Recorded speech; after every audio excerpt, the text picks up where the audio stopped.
Hello students, explore with Shikha channel में आपका स्वागत है। तो हमने अब तक पढ़ा सर्वनाम। सर्वनाम क्या होते हैं? संज्ञा के स्थान पर आने वाले शब्दों को सर्वनाम कहते हैं।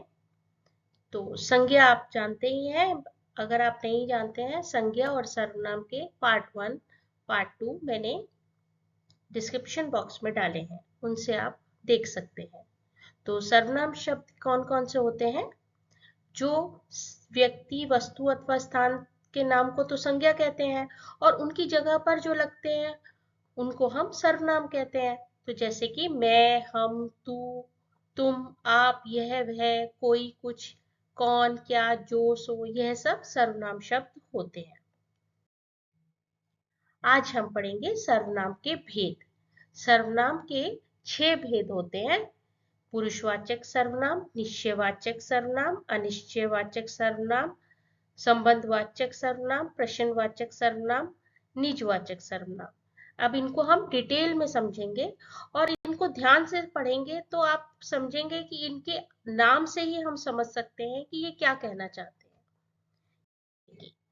पुरुषवाचक सर्वनाम। पुरुषवाचक सर्वनाम जो बोलने वाले, सुनने वाले। पुरुष क्या होता है? जो सुनता है और बोलता है और जिसके विषय में बात होती है। तो इनके लिए प्रयोग में लाए जाने वाले सर्वनाम पुरुषवाचक सर्वनाम कहलाते हैं। जैसे किसी पुरुष ने दूसरे पुरुष से कहा, मैं ये काम कर रहा हूं। दूसरा कह रहा है, हम दोनों, दो व्यक्ति हैं, वो दोनों बात कर रहे हैं। या एक व्यक्ति दूसरे व्यक्ति से कह रहा है, तू क्या कर रहा है, तुम क्यों पढ़ रहे हो, तुम क्यों खेल रहे हो, वह जा रहा है, वे, आदि। ये सब पुरुषवाचक सर्वनाम है। अब आगे पुरुषवाचक सर्वनाम के भी 3 भेद होते हैं। 3 प्रकार के होते हैं पुरुषवाचक सर्वनाम, जैसे उत्तम पुरुष, मध्यम पुरुष और अन्य पुरुष। उत्तम पुरुष। उत्तम पुरुष जिसमें जिन सर्वनाम शब्दों का प्रयोग बोलने वाला या लिखने वाला अपने लिए करता है। जैसे कि मैं बता तो रहा हूं, मतलब आई एम टेलिंग यू, कि क्या मैं बता रहा हूं उसको सुनो। तो मैंने उसका गाना सुना। बोलने वाला मतलब मैंने उसका जो वो बोल रहा था मैंने सुना। हम चलेंगे, हम दोनों चलेंगे, हमने पत्र लिखा है। तो इसमें बोलने वाला या लिखने वाला अपने लिए करता है। जो भी काम अपने लिए करता है उसको हम उत्तम पुरुष कहते हैं। इन वाक्यों में यह सभी शब्द प्रयोग में आते हैं। मैं, हम, मैंने, हमने, मैं, मेरा, मैंने, मुझे, हम, हमारा, हमने, हमसे आदि उत्तम पुरुषवाचक सर्वनाम के रूप है।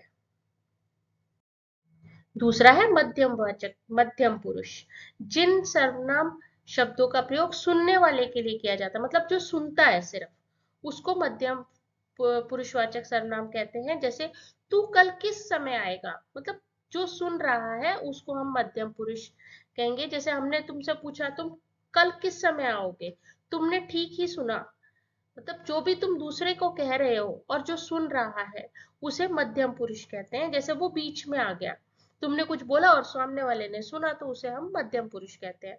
तुम कहोगे तो मैं आऊंगा, तुम्हारा गाना सुन रहा हूँ, मतलब जो तुम कर रहे हो उसको मैं सुन रहा हूँ, तुम्हारे बारे में मैं जानना चाहता हूँ। तो वो मध्यम पुरुष हो गया। इन वाक्यों में आए तू, तुम, तुमने, तुम्हारा मध्यम पुरुषवाचक सर्वनाम है। आप, आपने, आपके आदि भी मध्यम पुरुषवाचक सर्वनाम होते हैं। मतलब आपने क्या काम किया, दूसरे के लिए जो भी हम कार्य करते हैं या सुनते हैं, या जो दूसरा व्यक्ति काम कर रहा है उसको हम मध्यम पुरुष कहते हैं। अन्य पुरुष मतलब कोई भी, अननोन। जिन सर्वनाम शब्दों का प्रयोग वक्ता या श्रोता किसी अन्य व्यक्ति के लिए करता है उसे अन्य पुरुष कहते हैं। मतलब किसी भी व्यक्ति के लिए करता है। जैसे वह आकर सो गई। अब कौन है वो पता नहीं, वह आई और सो गई। उन्हें खाना खिलाओ। अब कोई बाहर से आए हैं, उनको हम जानते नहीं है, उन्हें खाना खिलाओ। वह उधर जा रहे थे, बहुत सारे लोग थे, वे उधर जा रहे थे। अब हम जानते नहीं कौन थे, मगर वे उधर जा रहे थे। अन्य पुरुष, नोन नहीं, अननोन लोगों को उसे पुस्तक दो। मतलब टीचर ने किसी दूसरे स्टूडेंट को बोला कि तुम उसे पुस्तक दो। इन वाक्यों में वह, वे, उन्हें, उसे अन्य पुरुष सर्वनाम है।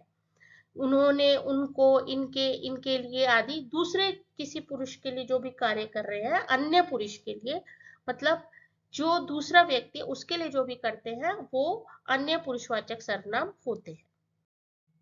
अब नेक्स्ट है निश्चयवाचक सर्वनाम नंबर 2। जो सर्वनाम का सेकंड भेद है वो है निश्चयवाचक सर्वनाम।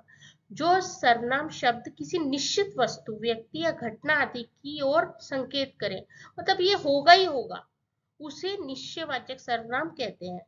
निश्चय कर लिया भाई, अब हम श्योर हैं ये करेंगे, मेरी कमीजें ये है, मतलब ये मैं श्योर हूं कि यही मेरी कमीजें है, तो इसको निश्चयवाचक सर्वनाम कहते हैं। यह नव किशोर का मकान है, नव किशोर एक नाम है, तो यह उसी का मकान है, श्योर है हम। तो जहां भी आपको ऐसा लगता है कि श्योरिटी है, वो निश्चयवाचक सर्वनाम कहलाता है। यह मेरी पुस्तक है, मतलब ये श्योर हूं ये मेरी पुस्तक है, किसी और की नहीं है, वे मेरी ही पुस्तकें हैं। तो जहां पर ये है, वे, ये सब यूज होते हैं, इनको निश्चयवाचक सर्वनाम कहते हैं।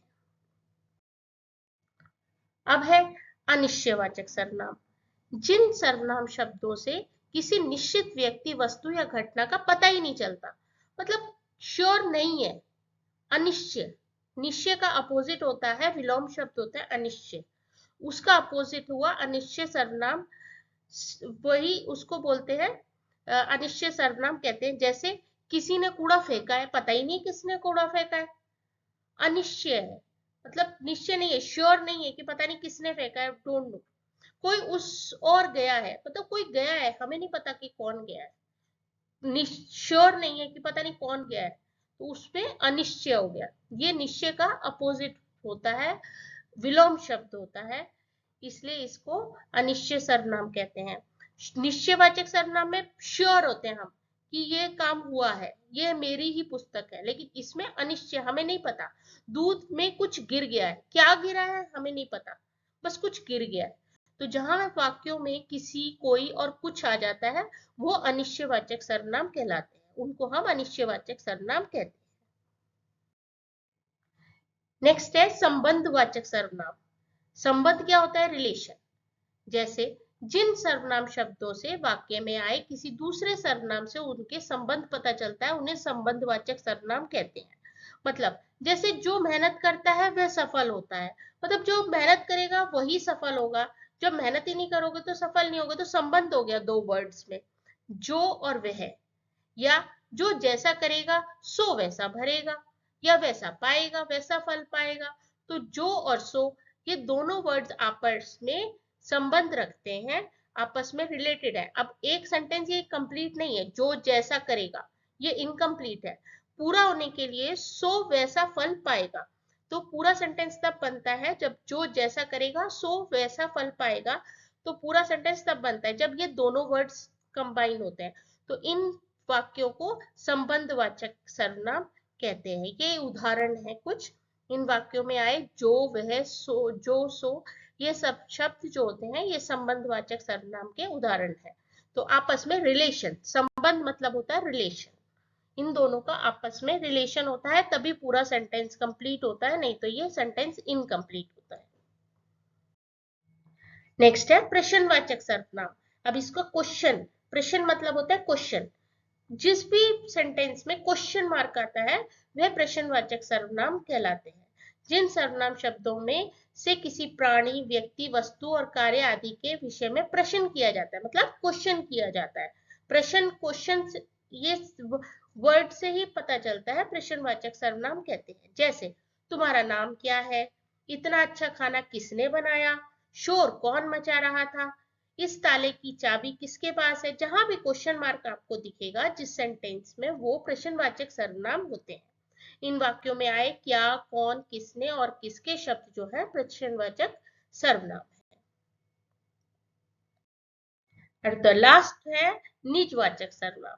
निजवाचक सर्वनाम क्या होता है? जिसमें अपनापन, जैसे जिन सर्वनाम शब्दों का प्रयोग कर्ता के साथ अपनापन बतलाने के लिए किया जाता है, उन्हें निजवाचक सर्वनाम कहते हैं। जैसे वह खुद चला जाएगा, उसको किसी की हेल्प की जरूरत नहीं, वो खुद ही कर लेगा।